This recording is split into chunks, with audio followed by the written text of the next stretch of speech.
हमर प्रिय देशवासी लोकनि नमस्कार। अगस्तक एहि मास में अहाँ सभक पत्र सब, संदेश सब आ कार्ड्स हमरा कार्यालय के तिरंगामय क देलक अछि। हमरा प्रायः कोनो एहन पत्र भेटल होय जाहि पर तिरंगा नहीं होय वा तिरंगा आ स्वाधीनता से जुड़ल बात नहीं होय। नेना लोकनि, युवा संगी लोकनि त अमृत महोत्सव पर बड़ सुंदर सुंदर चित्र आ कलाकारी सेहो बना क पठेलनि अछि। स्वाधीनताक एहि मास में हमरा लोकनिक पूरा देश में प्रत्येक शहर, प्रत्येक गाम में अमृत महोत्सव के अमृत धारा बहि रहल अछि। अमृत महोत्सव आ स्वाधीनता दिवस के एहि विशेष अवसर पर हमरा लोकनि देशक सामूहिक शक्तिक दर्शन केलहुँ अछि। एकटा चेतनाक अनुभूति भेल अछि। एते पैघ देश, एते विविधता, मुदा जखन बात तिरंगा फहरेबाक आयल त प्रत्येक गोटे एकेटा भावना में बहैत देखाई देलनि। तिरंगाक गौरव केर प्रथम प्रहरी बनि क लोक स्वयं आगू अयला। हमरा लोकनि स्वच्छता अभियान आ वैक्सीनेशन अभियान में सेहो देशक स्पिरिट के देखने छलहुँ। अमृत महोत्सव में हमरा लोकनि के फेर देशभक्तिक ओहने भाव देखबा लेल भेटि रहल अछि। हमरा लोकनिक सैनिक सब ऊंच ऊंच पहाड़क चोटी सब पर, देशक सीमा सब पर आ बीच समुद्र में तिरंगा फहरेलनि। लोक सब तिरंगा अभियान लेल फराक फराक इनोवेटिव आइडियाज सेहो निकाललनि। जेना युवा संगी कृष्णनील अनिल जी एकटा पजल आर्टिस्ट छथि आ ओ रिकॉर्ड समय में सुंदर तिरंगा मोज़ैक आर्ट तैयार केलनि अछि। कर्नाटक के कोलार में लोग सब 630 फुट लम्बा आ 205 फुट चौड़ा तिरंगा पकड़ क अपूर्व दृश्य प्रस्तुत केलनि। असम में सरकारी कर्मी लोकनि दिघाली पोखरीवार मेमोरियल में तिरंगा फहरेवा लेल अपना हाथ से 20 फुट के तिरंगा बनेलनि। एही तरह इंदौर में लोग सब ह्यूमन चेनक माध्यमे भारतक नक्शा बनेलनि। चंडीगढ़ में युवा लोकनि विशाल ह्यूमन तिरंगा बनेलनि। ई दुनूटा प्रयास गिनीज रिकॉर्ड में सेहो अंकित कैल गेल अछि। एकरा सभक मध्य हिमाचल प्रदेशक गंगोट पंचायत से एकटा बड़ प्रेरणादायी उदाहरण सेहो देखबा लेल भेटल। एतऽ पंचायत में स्वाधीनता दिवसक कार्यक्रम में प्रवासी मजदूर लोकनिक नेना सबके मुख्य अतिथिक रूप में सम्मिलित कैल गेल। संगी लोकनि, अमृत महोत्सवक ई रंग मात्र भारते में नहीं अपितु संसारक दोसर देश सब में सेहो देखबा लेल भेटल। बोत्सवाना में ओतऽ के रहनिहार स्थानीय सिंगर्स भारतक स्वाधीनताक 75 बरख मनेबा लेल देशभक्तिक 75 गीत गेलनि। एहि में आरो विशेष बात ई अछि जे ई 75 गीत हिंदी, पंजाबी, गुजराती, बंगला, असमी, तमिल, तेलुगु, कन्नड़ आ संस्कृत सन भाषा सब में गायल गेल। एही तरह नामीबिया में भारत नामीबियाक सांस्कृतिक पारंपरिक संबंध सब पर विशेष स्टाम्प निर्गत कैल गेल। संगी लोकनि, हम एकटा आरो प्रसन्नताक बात कहऽ चाहै छी।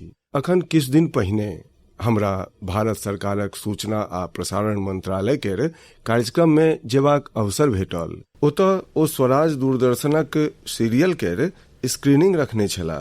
हमरा ओकर प्रीमियर पर जेबाक अवसर भेटल। ई स्वाधीनताक आंदोलन में भाग लेनिहार अनसुन नायक नायिका लोकनि सभक प्रयास सबसँ देशक युवा पीढ़ी के परिचित करेबाक एकटा नीक पहल अछि। दूरदर्शन पर प्रत्येक रविक रात 9 बजे एकर प्रसारण होइत अछि आ हमरा जनतब देल गेल जे 75 सप्ताह धरि चलऽ वाला अछि। हमर आग्रह अछि जे अहाँ सब समय बाहर क एकरा स्वयं सेहो देखी आ अपना घरक नेना भुटका लोकनि के सेहो अवश्य देखाबी। आ स्कूल कॉलेजक लोक त एकरा रिकॉर्डिंग क क जखन सोम के स्कूल कॉलेज फुजैत अछि त विशेष कार्यक्रमक रचना सेहो क सकै छी, जाहिसँ स्वाधीनताक जन्म केर एहि महानायक लोकनिक प्रति हमरा लोकनिक देश में एकटा नव जागरूकता उत्पन्न हैत। स्वाधीनताक अमृत महोत्सव अगिला बरख अर्थात अगस्त 2023 धरि चलत देश लेल स्वाधीनता सेनानी लोकनि लेल जे लेखन आयोजन आदि हमरा लोकनि कऽ रहल छलहुँ, हमरा लोकनि के ओकरा आरो आगू बढ़ेबाक अछि। हमर प्रिय देशवासी लोकनि, हमरा लोकनिक पूर्वजक ज्ञान, हमरा सभक पूर्वजक दीर्घ दृष्टि आ हमरा लोकनिक पूर्वजक एकात्म चिंतन आइयो कते महत्वपूर्ण अछि। जखन ओकर गंभीरता में जाइ छी तऽ हम सब आश्चर्य सँ भरि उठै छी। हजारों बरख पुरान हमरा लोकनिक ऋग्वेद में कहल गेल अछि, ओ मान मापो मानुषिः अमृक्तम धात तोकाय तनयाय संयोः यूयं हिष्ठा भिषजो मातृतमा विश्वस्य स्थातुः जगतो जनित्रिः। अर्थात हे जल, अहाँ मानवताक परम मित्र छी, अहाँ जीवनदायिनी छी, अहीं सँ अन्न उत्पन्न होइत अछि आ अहीं सँ हमरा लोकनिक संतानक हित होइत अछि। अहाँ हमरा लोकनि के सुरक्षा प्रदान केनिहार छी आ सबटा दोष सँ दूर रखै छी। अहाँ सब सँ उत्तम औषधि छी आ अहीं एहि ब्रह्मांडक पालक छी। सोचू, हमरा लोकनिक संस्कृति में हजारों बरख पहिने जल आ जल संरक्षणक महत्व बुझायल गेल अछि। जखन ई ज्ञान हमरा लोकनिक आजुक संदर्भ में देखै छी तऽ रोमांचित भऽ उठै छी। मुदा जखन एही ज्ञान के देश अपन सामर्थ्यक रूप में स्वीकारैत अछि तऽ हुनक शक्ति अनेक गुना बढ़ि जाइत अछि। अहाँ के मोन हैत, मोनक बाते में 4 मास पहिने हम अमृत सरोवरक बात केने रही। ओकर बाद फराक फराक जिला सब में स्थानीय प्रशासन जुटल, स्वयंसेवी संस्था सब जुटल आ स्थानीय लोक जुटला। देखते देखते अमृत सरोवरक निर्माण एकटा जन आंदोलन बनि गेल अछि। जखन देश लेल किछु करबाक भावना होय, अपन कर्तव्यक अनुभूति होय, आबऽ वाला पीढ़ीक चिंता होय, तऽ सामर्थ्यो जुड़ैत अछि आ संकल्प भल बनि जाइत अछि। हमरा तेलंगानाक वारंगलक एकटा सनगर प्रयासक जनतब भेटल अछि। एतऽ एकटा नव ग्राम पंचायतक गठन भेल अछि जकर नाम अछि मंगत्यावाल्या थांडा। ई गाम फॉरेस्ट एरियाक लग अछि।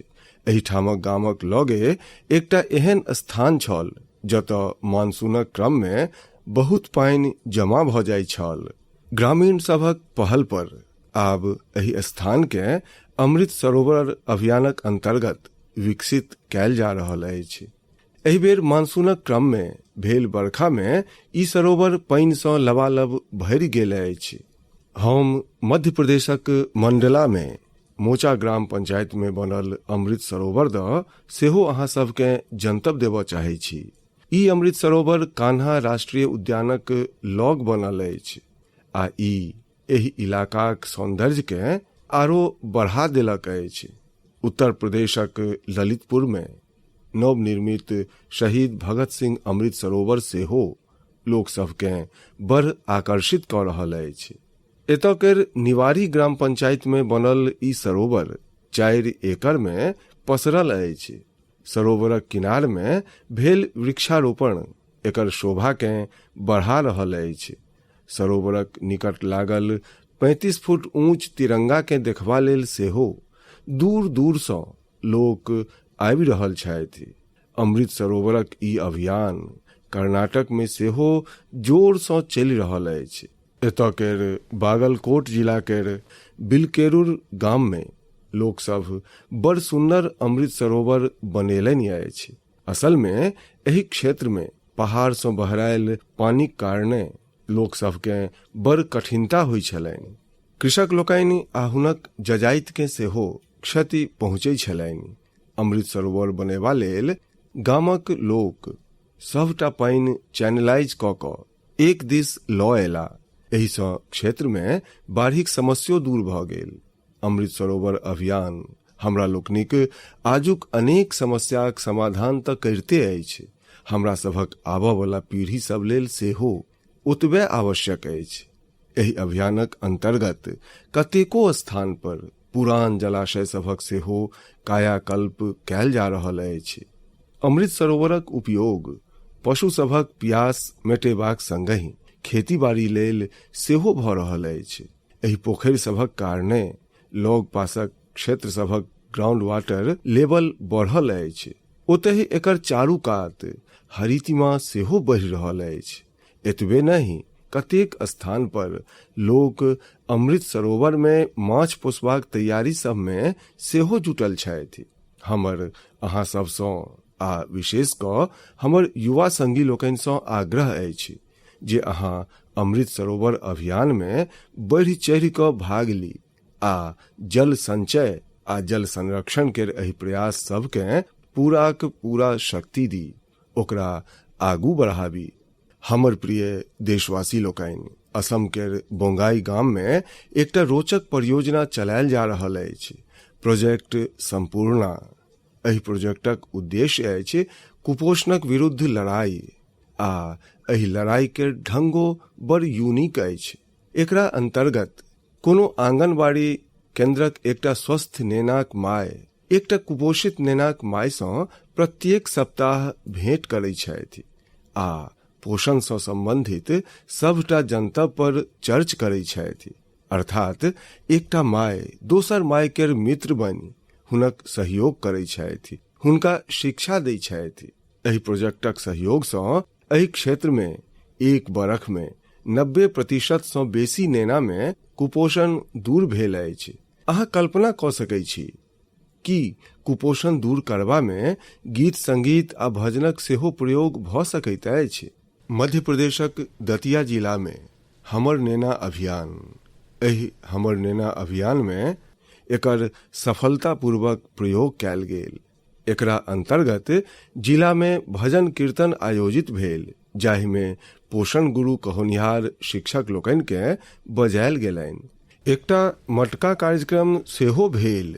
एहि में स्त्रीगण आंगनबाड़ी केंद्र लेल मुट्ठी भरि अन्न लऽ कऽ अबैत छथि आ एहि अन्न सँ शनि के बाल भोज केर आयोजन होइत अछि।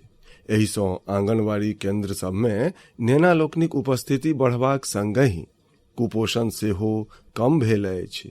कुपोषणक प्रति जागरूकता बढ़ेबा लेल एकटा यूनिक अभियान झारखंड में सेहो चलि रहल अछि। झारखंडक गिरिडीह में सांप सीढ़ीक एकटा गेम तैयार कयल गेल अछि। खेल खेल में नेना सब नीक आ अधलाह आदति शब्द सीखै छथि। संगी लोकनि, कुपोषण सँ जुड़ल एतेक रास अभिनव प्रयोग शब्द अहाँ सबके एहि लेल कहि रहल छी किया जे हमरा सबके सेहो आबऽ वाला मास में एहि अभियान सँ जुड़बाक अछि। सितंबर मास पाबनि सभक संग संग पोषण सँ जुड़ल पैघ अभियान के सेहो समर्पित अछि। हमरा लोकनि प्रत्येक बरख 1 सँ 30 सितंबरक मध्य पोषण मास मनबैत छी। कुपोषणक विरुद्ध सगरो देश में अनेक क्रिएटिव आ डाइवर्स एफर्ट्स कयल जा रहल अछि। टेक्नोलॉजीक नीक प्रयोग आ जनसहभागिता सेहो पोषण अभियानक महत्वपूर्ण हिस्सा बनल अछि।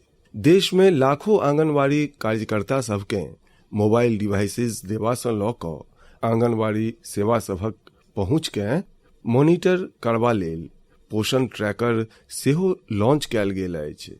सब एस्पिरेशनल डिस्ट्रिक्ट्स आ नॉर्थ ईस्ट के राज्य सब में 14 सँ 18 वर्षक बेटी सबके सेहो पोषण अभियानक परिधि में आनल गेल अछि। कुपोषणक समस्याक निराकरण एहि डेगे सब धरि सीमित नहीं अछि। एहि लड़ाई में आन कतेक आरो डेग केर सेहो अहम भूमिका अछि। उदाहरणक रूप में जल जीवन मिशन के ली तऽ भारत के कुपोषण मुक्त करेबा में एहि मिशन केर सेहो बड़ पैघ असरि होबऽ वाला अछि। कुपोषणक चुनौती सब सँ निबटबा में सामाजिक जागरूकता सँ जुड़ल प्रयास महत्वपूर्ण भूमिका निभाबैत अछि। हम अहाँ सब सँ आग्रह करब जे अहाँ आबऽ वाला पोषण मास में कुपोषण वा मैल न्यूट्रिशन के दूर करबाक प्रयास सब में भाग अवश्य ली। हमर प्रिय देशवासी लोकनि, चेन्नई सँ श्रीदेवी वरदराजन जी हमरा एकटा रिमाइंडर पठेलनि अछि। ओ माई गॉव पर अपन बात किछु एहि प्रकारे लिखलनि अछि। नव बरख एबा में आब 5 मास सँ कम समय बचल अछि आ हम सब जनै छी जे आबऽ वाला नव बरख इंटरनेशनल ईयर ऑफ मिलेट्स के रूप में मनायल जायत। ओ हमरा देशक एकटा मिलेट मैप सेहो पठेलनि अछि, संगहि पूछलनि अछि जे की अहाँ मोनक बात में आबऽ वाला एपिसोड में एहि पर चर्च क सकै छी। हमरा अपन देशवासी लोकनि में एहि प्रकारक भावना के देखि क बहुते आनंदक अनुभूति होइत अछि। अहाँ के मोन हैत जे यूनाइटेड नेशंस एकटा प्रस्ताव पास क बरख 2023 के इंटरनेशनल ईयर ऑफ मिलेट्स घोषित केलक अछि। अहाँ के ई जानि क सेहो बड़ प्रसन्नता हैत जे भारतक एहि प्रस्ताव के 70 सँ बेसी देशक समर्थन भेटल छल। आइ संसार भरि में एहि मोट अन्नक मिलेट्स केर क्रेज बढ़ैत जा रहल अछि। संगी लोकनि, जखन हम मोट अन्नक बात करै छी तऽ हमर एकटा प्रयास के सेहो आइ अहाँ के शेयर करऽ चाहै छी। पिछला किछु समय सँ भारत में जखन कोनो विदेशी पाहुन अबै छथि, राष्ट्राध्यक्ष भारत अबै छथि, तऽ हमर प्रयास रहैत अछि जे भोजन में भारतक मिलेट्स अर्थात हमरा सभक मोट अन्न सँ बनल डिशेज बनवाबी। आ अनुभव ई आयल अछि एहि महानुभाव लोकनि के ई डिशेज बड़ पसिन्न अबै छनि आ हमरा सभक मोट अन्नक संबंध में, मिलेट्सक संबंध में बहुत किछु जनतब एकत्र करबाक ओ प्रयासो करै छथि। मिलेट्स मोट अन्न प्राचीन काले सँ हमरा सभक एग्रीकल्चर, कल्चर आ सिविलाइजेशन केर हिस्सा रहल अछि। हमरा लोकनिक वेद सब में मिलेट्सक उल्लेख भेटैत अछि आ एही तरह पुराणनुरु आ तोल्काप्पियम में सेहो एकरा द कहल गेल अछि। अहाँ देशक कोनो भाग में जाय, अहाँ के ओतऽ लोक सभक भोजन भात में फराक फराक प्रकारक मिलेट्स अवश्य देखबा लेल भेटत। हमरा लोकनिक संस्कृतिये जकाँ मिलेट्स में सेहो बड़ विविधता पायल जाइत अछि। ज्वार, बाजरा, रागी, सामा, कंगनी, चीना, कोदो, कुटकी, कुट्टू ई सब मिलेट्से तऽ अछि। भारत विश्व में मिलेट्स केर सबसँ पैघ उत्पादक देश अछि, तें एहि डेग के सफल बनेबाक पैघ उत्तरदायित्व सेहो हमरा लोकनि भारतवासियक कान्ह पर अछि। हमरा सबके मिली क एकरा जन आंदोलन बनेबाक अछि आ देशक लोक सब में मिलेट्स केर प्रति जागरूकता सेहो बढ़ेबाक अछि। आ संगी लोकनि, अहाँ तो नीक जकाँ जनै छी मिलेट्स किसान लोकनि लेल सेहो लाभप्रद अछि आ ओहो विशेष क छोट किसान के। असल में बहुते कम समय में जजाति तैयार भ जाइत अछि आ एहि में बेसी पानिक आवश्यकतो नहीं होइत अछि। हमरा सभक छोट किसान लोकनि लेल तऽ मिलेट्स विशेष रूप सँ लाभदायक अछि। मिलेट्स केर भुस्सा के नीक पशु आहार सेहो मानल जाइत अछि। आइ काल्हि युवा पीढ़ी हेल्दी लिविंग आ ईटिंग के लऽ कऽ बड़ फोकस्ड छथि। एहि हिसाब सँ सेहो देखी तऽ मिलेट्स में परिपूर्ण प्रोटीन, फाइबर आ मिनरल्स विद्यमान होइत अछि। कतेक लोक तऽ एकरा सुपर फूड सेहो बजै छथि। मिलेट्स सँ एक नहीं अनेक लाभ अछि। ओबेसिटी के कम करबाक संगहि डायबिटीज, हाइपरटेंशन आ हार्ट रिलेटेड डिजीज कर खतरा सेहो कम करैत अछि। एकरा संगहि ई पेट आ लीवर के रोग सब सँ बचाव में सेहो सहयोगी अछि। कनी काल पहिने ही हमरा लोकनि कुपोषण द बात केलहुँ अछि। कुपोषण सँ लड़बा में सेहो मिलेट्स बड़ लाभदायक अछि, किया जे ई प्रोटीनक संग संग एनर्जी सँ सेहो भरल होइत अछि। देश में आइ मिलेट्स के प्रोत्साहन देवा लेल बहुत किछु कैल जा रहल अछि। एहि सँ जुड़ल रिसर्च आ इनोवेशन पर फोकस करबाक संगहि एफपीओज के प्रोत्साहित कैल जा रहल अछि, जाहि सँ उत्पादन बढ़ायल जा सकै। हमर अपन किसान भाई बहिन लोकनि सँ यह आग्रह अछि जे मिलेट्स अर्थात मोट अन्न के बेसी सँ बेसी अपनाबैथि आ एकर लाभ उठाबैथि। हमरा ई देख कऽ बड़ नीक लगैत अछि जे आइ कतेको एहन स्टार्टअप्स उभरि रहल अछि जे मिलेट्स पर काज कऽ रहल अछि एहि में सँ किछु मिलेट्स कुकीज बना रहल अछि तऽ किछु मिलेट पैन केक्स आ डोसा सेहो बना रहल अछि। ओतहि किछु एहन अछि जे मिलेट एनर्जी बार्स आ मिलेट ब्रेकफास्ट तैयार कऽ रहल अछि। हम एहि क्षेत्र में काज केनिहार सब लोककेँ बहुत बहुत शुभकामना दै छी। पावनि के एहि मौसम में हमरा लोकनि अधिकांश पकवान में सेहो मिलेट्स के उपयोग करै छी। अहाँ अपना घर में बनल एहि पकवानक चित्र सब सोशल मीडिया पर अवश्य शेयर करी, जाहि सँ लोक सभक बीच मिलेट्स के लऽ कऽ जागरूकता बढ़ेबा में सहयोग भेटै। हमर प्रिय देशवासी लोकनि, अखन किछु दिन पहिने हम अरुणाचल प्रदेशक सियांग जिला में जोरसिंग गामक एकटा समाचार देखलहुँ। ई समाचार एकटा एहन परिवर्तन दऽ छल जकर प्रतीक्षा एहि गामक लोक सबकेँ कतेको बरख सँ छलनि। असल में जोरसिंग गाम में एहि मास स्वतंत्रता दिवसक दिन सँ 4G इंटरनेट के सेवा सब आरंभ कयल गेल अछि। जेना पहिनो कहियो गाम में बिजुली पहुँचबा पर लोक प्रसन्न होइ छलाह, आब नव भारत में ओहने प्रसन्नता 4G पहुँचबा पर होइत अछि। अरुणाचल आ नॉर्थ ईस्ट के दूर सुदूर क्षेत्र सब में 4G के रूप में एकटा नव सूर्योदय भेल अछि। इंटरनेट कनेक्टिविटी एकटा नव भोर लऽ कऽ आयल अछि। जे सुविधा सब मात्र पैघ शहर सब में होइ छल, ओ डिजिटल इंडिया गाम गाम में पहुँचा देलक अछि। एहि कारणे देश में नव डिजिटल एंटरप्रेन्योर उत्पन्न भऽ रहल छथि। राजस्थानक अजमेर जिलाक सेठा सिंह रावत जी दर्जी ऑनलाइन ई स्टोर चलबै छथि। अहाँ सोचब ई कोन काज भेल, दर्जी ऑनलाइन? असल में सेठा सिंह रावत कोविड के पहिने टेलरिंग के काज करै छलाह। कोविड आयल तऽ रावत जी एहि चुनौती के कठिन नहीं अपितु अवसरक रूप में लेलनि। ओ कॉमन सर्विस सेंटर अर्थात CSC ई स्टोर ज्वाइन केलनि आ ऑनलाइन काज आरंभ केलनि। ओ देखलनि जे ग्राहक पैघ संख्या में मास्क के ऑर्डर दऽ रहल छथि। ओ किछु जनी जाति सबकेँ काज पर रखलनि आ मास्क बनाबऽ लगला। एकर बाद ओ दर्जी ऑनलाइन नाम सँ अपन ऑनलाइन स्टोर आरंभ कऽ देलनि, जाहि में आरो कते प्रकार सँ कपड़ा बना कऽ ओ बेचऽ लगला। आइ डिजिटल इंडिया के शक्ति सँ सेठा सिंह जी काज एते बढ़ि चुकलनि अछि जे आब हुनका सगरो देश सँ ऑर्डर भेटै छनि। सैकड़ों स्त्रीगण के ओ अपना ओतऽ रोजगार दऽ रखने छथि।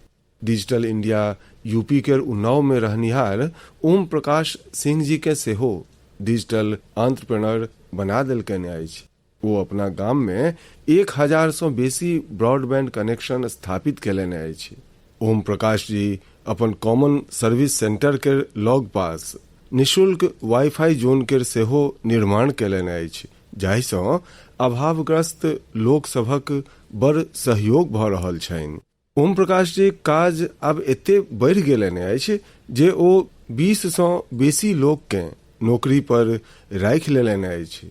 ई लोक सब गाम सभक स्कूल, अस्पताल, तहसील ऑफिस आ आंगनबाड़ी केंद्र सब धरि ब्रॉडबैंड कनेक्शन पहुंचा रहल छथि आ एहि सँ रोजगार सेहो प्राप्त कऽ रहल छथि। कॉमन सर्विस सेंटरे जकाँ गवर्नमेंट ई मार्केट प्लेस अर्थात जेम पोर्टल पर सेहो एहन कतेक सक्सेस स्टोरीज देखबा लेल भेटि रहल अछि। संगी लोकनि, हमरा गाम सब सँ एहन कतेको संदेश भेटैत अछि जे इंटरनेटक कारणे आयल परिवर्तन सभक हमरा सँ साझी करै छथि। इंटरनेट हमर युवा संगी लोकनि के पढ़ाई आ सिखबाक ढंग के सेहो बदलि देलक अछि। जेना कि यूपी के गुड़िया सिंह जखन उन्नाव के अमोइया गाम में अपन सासुर अयली तऽ हुनका अपन पढ़ाई के चिंता भेलनि, मुदा भारत नेट हुनकर एहि चिंताक समाधान कऽ देलकनि। गुड़िया इंटरनेटक माध्यमे अपन पढ़ाई के आगू बढ़ेलनि आ अपन ग्रेजुएशन सेहो पूरा केलनि। गाम गाम में एहन कतेको जीवन डिजिटल इंडिया अभियान सँ नव शक्ति पाबि रहल अछि। अहाँ हमरा गाम सभक डिजिटल एंटरप्रेन्योर्स द बेसी सँ बेसी लिखि कऽ पठाबी आ हुनकर सक्सेस स्टोरीज केँ सोशल मीडिया पर सेहो अवश्य साझी करी। हमर प्रिय देशवासी लोकनि, किछु समय पहिने हमरा हिमाचल प्रदेश सँ मोनक बात केर एकटा श्रोता रमेश जीक पत्र भेटल। रमेश जी अपन पत्र में पहाड़ सभक कतेको विशेषताक चर्च केलनि अछि। ओ लिखलनि अछि जे पहाड़ सब पर बस्ती सब भने दूर दूर बसैत होय, मुदा लोक सभक हृदय एक दोसराक बड़ लग होइ छनि। ठीके, पहाड़ सब पर रहनिहार लोक सभक जीवन सँ हमरा लोकनि बहुत किछु सीख सकै छी। पहाड़ सभक जीवन शैली आ संस्कृति सँ हमरा सबके पहिल पाठ तऽ यह भेटैत अछि जे हमरा लोकनि परिस्थिति सभक दबाव में नहीं आबी तऽ सहजता सँ ओहि पर विजय सेहो प्राप्त कऽ सकै छी। आ दोसर, हम कोना स्थानीय संसाधन सब सँ आत्मनिर्भर बनि सकै छी। जाहि पहिल शिक्षाक चर्च हम केलहुँ ओकर एकटा सुंदर चित्र आइ काल्हि स्पीति क्षेत्र में देखबा लेल भेटि रहल अछि। स्पीति एकटा जनजातीय क्षेत्र अछि। एतय आइ काल्हि मट्टर तोड़बाक काज चलैत अछि। पहाड़ी खेत सब पर ई एकटा परिश्रम भरल आ कठिन काज होइत अछि, मुदा एतय गामक स्त्रीगण एकत्रित भऽ कऽ एक संग मिलि कऽ एक दोसराक खेत सब सँ मट्टर तोड़ै छथि। एहि काजक संग संग स्त्रीगण स्थानीय गीत छपरा माझी छपरा इहो गबै छथि। अर्थात एतय पारस्परिक सहयोगो लोक परंपराक एकटा हिस्सा अछि। स्पीति में स्थानीय संसाधन सभक सदुपयोग केर सेहो उत्कृष्ट उदाहरण भेटैत अछि। स्पीति में किसान जे गाय पोसै छथि ओकर गोबर के सुखा कऽ बोरिया सब में भरि लै छथि। जखन जाड़ अबैत अछि तऽ एहि बोरिया सबके गायक रहबाक स्थान में, जेकरा एतय खूर कहै छै, ओहि में ओछा देल जाइत अछि। बर्फ पड़बाक बीच ई बोरिया सब गाय सबके ठंडा सँ सुरक्षा दैत अछि। जाड़ जेबाक बाद यह गोबर खेत सब में खादक रूप में उपयोग कैल जाइत अछि। अर्थात पशु सभक वेस्टे सँ ओकर सुरक्षा सेहो आ खेत सब लेल खाद सेहो। खेतीक लागतियो कम आ खेत में उपजा सेहो बेसी। तें तऽ ई क्षेत्र आइ काल्हि प्राकृतिक खेती लेल सेहो एकटा प्रेरणा बनि रहल अछि। संगी लोकनि, एही प्रकारक कतेको सराहनीय प्रयास हमरा लोकनिक एकटा आरो पहाड़ी राज्य उत्तराखंड में सेहो देखबा लेल भेटि रहल अछि। उत्तराखंड में कतेको प्रकारक औषधि आ वनस्पति सब पायल जाइत अछि जे हमरा सभक स्वास्थ्य लेल बड़ लाभप्रद होइत अछि। ओही में सँ एकटा फल अछि बेडू। एकरा हिमालयन फिग के नाम सँ सेहो जानल जाइत अछि। एहि फल में खनिज आ विटामिन परिपूर्ण मात्रा में पायल जाइत अछि। लोक फलक रूप में तऽ एकर सेवन करिते छथि, संगहि ई कतेको रोगक उपचार में सेहो एकर उपयोग होइत अछि। एहि फलक एही विशेषता सबके देखैत आब बेडू केर जूस, एही सँ बनल जैम, चटनी, अचार आ एकरा सुखा कऽ तैयार कैल गेल ड्राई फ्रूट के बाजार में उतारल गेल अछि। पिथौरागढ़ प्रशासनक पहल आ स्थानीय लोक सभक सहयोग सँ बेडू के बाजार धरि फराक फराक रूप में पहुँचेबा में सफलता भेटल अछि। बेडू के पहाड़ी अंजीरक नाम सँ ब्रांडिंग कऽ कऽ ऑनलाइन मार्केट में सेहो उतारल गेल अछि। एही सँ किसान लोकनि के आय केर नव स्रोत तऽ भेटबे केलनि अछि, संगहि बेडूक औषधीय गुण सभक लाभ दूर दूर धरि पहुँचऽ लागल अछि। हमर प्रिय देशवासी लोकनि, मोनक बात में आइ आरंभ में हमरा लोकनि स्वाधीनताक अमृत महोत्सव द बात केलहुँ अछि। स्वतंत्रता दिवसक महान पर्व केर संग संग आबऽ वाला दिन सब में आरो कतेको पाबनि आबऽ वाला अछि। अखन किछु दिन बादे भगवान गणेशक आराधनाक पर्व गणेश चतुर्थी अछि, गणेश चतुर्थी अर्थात गणपति बप्पा के आशीर्वादक पर्व। गणेश चतुर्थीक पहिने ओणम के पाबनि सेहो आरंभ भ रहल अछि। विशेष रूप सँ केरल में ओणम शांति आ समृद्धिक भावनाक संग मनायल जायत। 30 अगस्त के हरितालिका तीज सेहो अछि। उड़ीसा में 1 सितंबर के नुआखाई पाबनि सेहो मनायल जायत। नुआखाई के अर्थ होइत अछि नव भोजन, अर्थात इहो अन्य कतेको पावनिये जकाँ हमरा लोकनिक कृषि परंपरा सँ जुड़ल पर्व अछि। एहि बीच जैन समाजक संवत्सरी पर्व सेहो हैत। हमरा लोकनिक ई सभटा पर्व हमरा सभक सांस्कृतिक समृद्धि आ जीवंतताक पर्याय अछि। हम अहाँ सबके एहि पर्व सभक आ विशेष अवसर सब लेल शुभकामना दै छी। एहि पर्व सभक संग संग काल्हि 29 अगस्त के मेजर ध्यानचंद जी के जन्म जयंती पर राष्ट्रीय खेल दिवस सेहो मनायल जायत। हमरा लोकनिक युवा खिलाड़ी वैश्विक मंच सब पर हमरा सभक तिरंगा के शान बढ़बैत रहथि। यह हमरा लोकनिक ध्यानचंद जी के प्रति श्रद्धांजलि हैत। देश लेल हम सब मिली कऽ एहिना काज करैत रही, देशक मान बढ़बैत रही। एही कामनाक संग हम अपन बात समाप्त करै छी। अगिला मास एक बेर फेर अहाँ सँ मोनक बात हैत। बहुत बहुत धन्यवाद।